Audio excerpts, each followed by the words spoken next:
Et bonjour tout le monde, je voulais revenir avec vous sur ce qui se passe actuellement en Iran, parce que pour moi c'est très important de fixer la réalité des faits.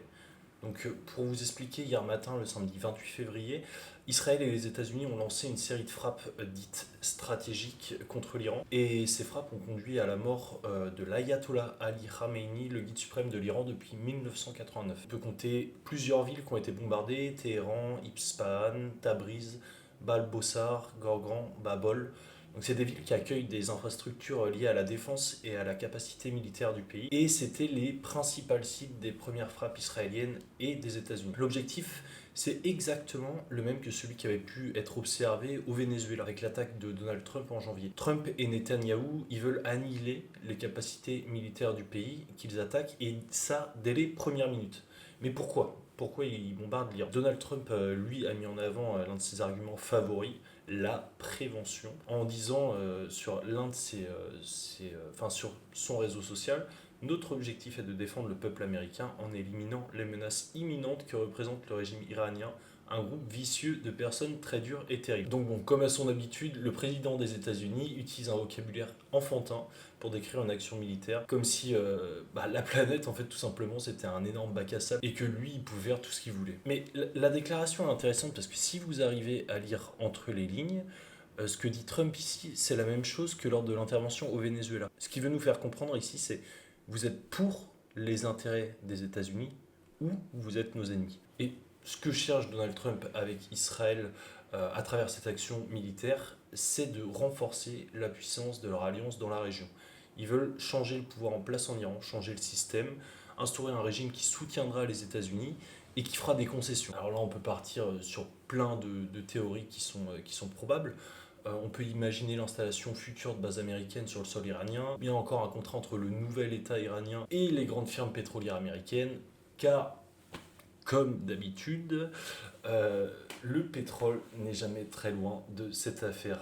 L'Iran possède 10% des réserves mondiales de pétrole, mais quel hasard! Et c'est pas fini d'ailleurs, parce que selon l'Organisation des pays exportateurs de pétrole, l'Iran possède les deuxièmes plus grandes réserves de gaz naturel au monde, derrière la Russie, soit 33,98 trillions de mètres cubes. Et c'est pas fini. Cuivre, zinc, fer, plomb, manganèse, aluminium, chromite, en tout, ce sont pas moins de 60 types de minerais qui existent en Iran et qui sont exploités. On peut d'ailleurs lire dans un rapport du ministère iranien de l'industrie des mines et du commerce que ces réserves sont encore sous-exploitées par le régime iranien et qu'elles représentent, je cite ce qui est écrit dans le rapport, un grand potentiel pour le développement du secteur minier iranien. Donc on oublie Donald Trump et Netanyahou qui viennent en sauveur pour libérer le peuple iranien du joug de la répression sanglante qui existe en Iran depuis plusieurs semaines. Donc clairement, leur intérêt, il n'est pas là.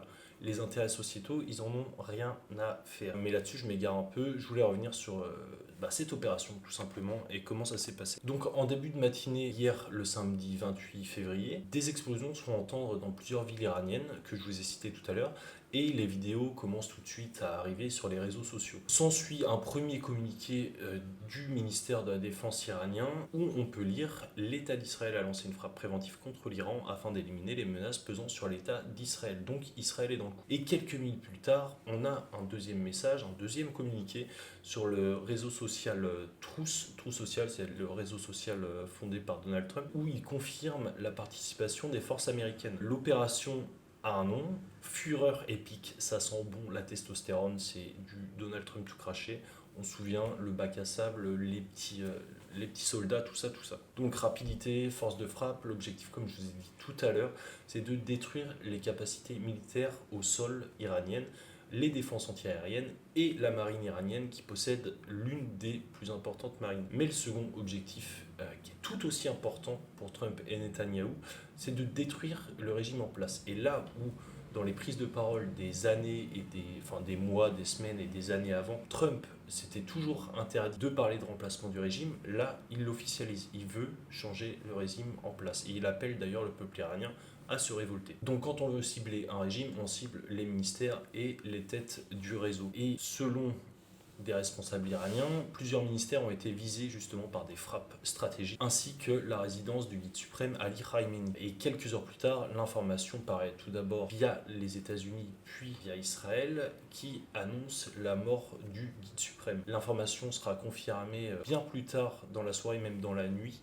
par l'État iranien qui annonce effectivement la mort à la suite de bombardements. Et la région s'embrasse tout de suite. L'Iran réplique en lançant des missiles et des drones sur Israël, mais également en bombardant plusieurs bases américaines au Moyen-Orient. On peut citer des bases en Irak, au Bahreïn, au Qatar, au Koweït ou aux Émirats arabes unis. Et bien que l'opération était tenue secrète, beaucoup d'observateurs et de spécialistes de la géopolitique s'attendaient à un assaut justement sur l'Iran, et beaucoup pensaient que l'opération était inévitable. Pourquoi ? Parce que depuis plusieurs mois, les tensions elles montaient très fortement entre le régime iranien, Israël, avec qui ça a toujours été très tendu, et les États-Unis. Je ne sais pas si vous vous souvenez, mais dans la nuit du 21 au 22 juin 2025, Trump avait lancé une opération éclair qu'il avait nommée Opération Marteau de Minuit. Et en une nuit, les États-Unis avaient lancé 12 bombes sur le site d'enrichissement d'uranium de Fordo, 2 sur le site d'enrichissement d'uranium de Natanz, et 30 missiles de croisière sur le centre de technologie et de recherche nucléaire iranien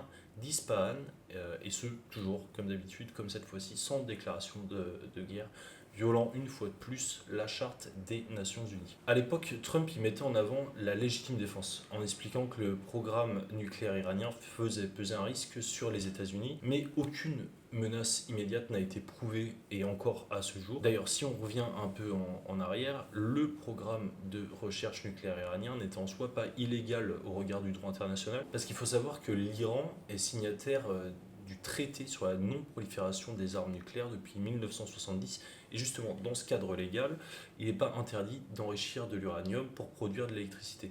Mais ce qui posait problème, parce qu'il y avait effectivement un vrai problème, ce qui posait problème dans ce cadre des recherches iraniennes, c'était le manque de transparence sur leur programme et la véritable nature de celui-ci. Le pays avait en effet tenté de dissimuler certaines installations nucléaires, et avait aussi restreint l'accès des inspecteurs de l'Agence internationale de l'énergie atomique à différents sites. Bref, une excuse toute faite pour que Trump, à ce moment-là, bombarde ces sites-là et mette fin au programme de recherche nucléaire iranien. Mais alors pourquoi 7 mois plus tard, il va encore plus loin jusqu'à tuer le chef de l'État iranien? Et bien, il y a une raison en fait, il attendait tout simplement un alibi.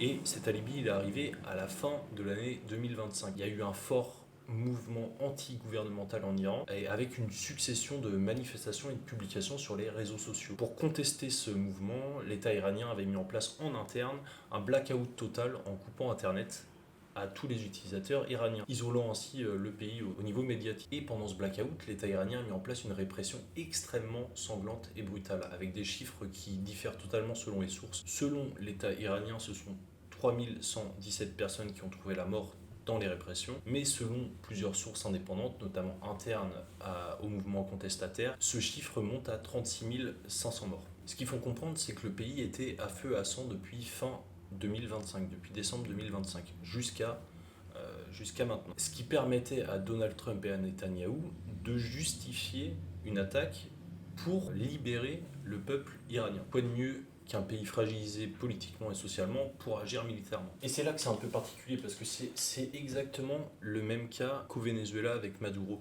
C'est-à-dire que Trump s'autorise à faire des choses dans un État qui ne va pas bien socialement. Maduro était un dictateur sanguinaire. C'est exactement la même chose pour l'ayatollah Khamenei, qui avait mis en place un régime sanglant où ça ne servait à rien de compter sur les libertés individuelles, la liberté de la presse, la liberté de la femme, la liberté de penser également, et où justement le régime tenait les Iraniens dans un étau.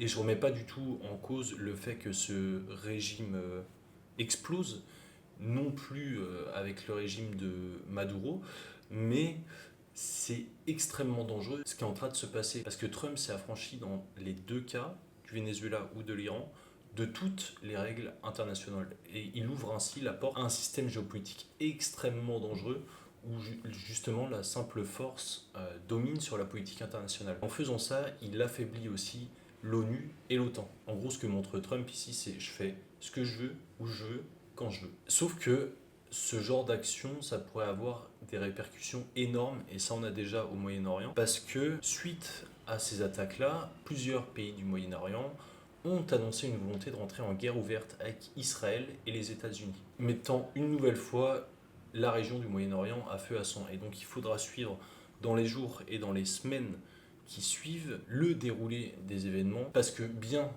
que l'Iran était un régime dictatorial immensément sanglant, il était soutenu par beaucoup d'acteurs de la région, notamment des pays très importants comme l'Arabie Saoudite ou l'Égypte. Et je voulais faire cette petite vidéo parce que c'est la suite directe de ma dernière prise de parole sur cette chaîne où j'annonçais justement un changement radical dans l'ordre mondial. Trump a décidé qu'il ferait la loi actuellement et qu'il était la loi, que les règles internationales ne s'appliquaient pas à lui et qu'il allait réécrire l'histoire de sa propre main. Il veut façonner le monde selon les intérêts américains avant de laisser le pouvoir. Donc dans ce cas-là, le peuple iranien attendait un changement, c'est vrai, mais il s'expose désormais au pillage de ses ressources par le géant américain. Il faut